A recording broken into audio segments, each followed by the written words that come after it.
அப்புறம் எனக்கு இங்க வந்து ஒரு என்னுடைய நெருங்கிய நண்பர், என் மேல அவருக்கு பிரியம் உண்டு, அவர் மேல எனக்கு பிரியம் உண்டு. அவருடைய படங்களை வந்து நான் ரொம்ப விரும்பி பார்க்கிறேன்.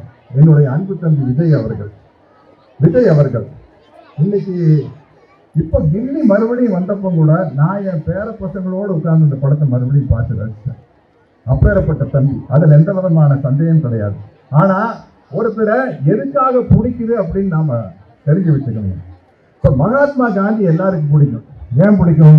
நம்ம இந்தியாவுக்கு சுதந்திரம் வாங்கி கொடுத்தார்.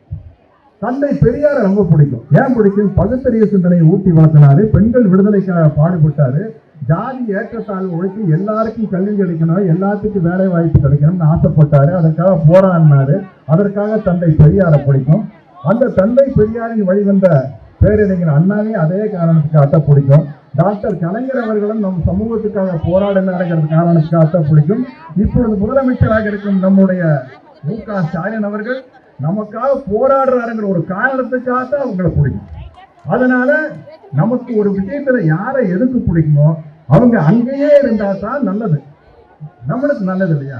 அப்போ இப்போ அன்பு தம்பி விஜய் நம்மளுக்கெல்லாம் ஏன் பிடிக்கும்? நல்லா யோசிங்க. ஏன் பிடிக்கும்? அழகா இருக்கிறாரு, சூப்பரா டான்ஸ் ஆடுறாரு, சூப்பரா ஃபைட் பண்றாரு, அவர் படங்கள்லாம் பார்த்தா ஜாலியா இருக்கும். அதனால நம்மளுக்கு அவரை பிடிக்குது. அப்போ நம்ம என்ன செய்யணும்? அவர் சினிமாலேயே நடிச்சுட்டு இருக்கிற மாதிரி பண்ணணும்.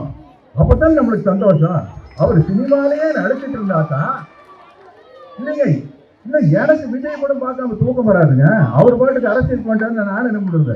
எனக்கு அவர் சினிமாலேயே நடிச்சுட்டு இருக்கணும். சினிமாலேயே நடிச்சுட்டுனா என்ன பண்ணணும்? அவர் நம்ம மறுபடியும் சினிமாக்கே அனுப்பிச்சு விட்டுருணும். அனுப்பிச்சு விட்டா தான் நடிச்சுட்டு இருப்பாரு. நம்மளுக்கு ஒரு என்டர்டெயின்மெண்ட் கிடைக்கும் இல்லைங்களா? நம்மளுக்கு ஒரு பொழுதுபோக்கு கிடைக்கும் இல்லைங்களா?